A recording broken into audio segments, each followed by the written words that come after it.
A bridge loan is a short-term financing tool often used by homeowners or investors to cover a gap in funding. Think of it as a temporary financial bridge that connects you from where you are now to your next long-term financing solution. These loans are designed for speed and convenience, usually lasting less than a year while you wait for a permanent sale or mortgage. People use these when timing is tight, such as buying a new property before the proceeds from their current property are available.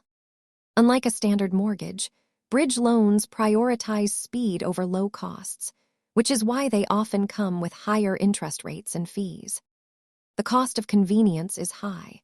Because these loans carry more risk for the lender, the interest rates are significantly higher than traditional options.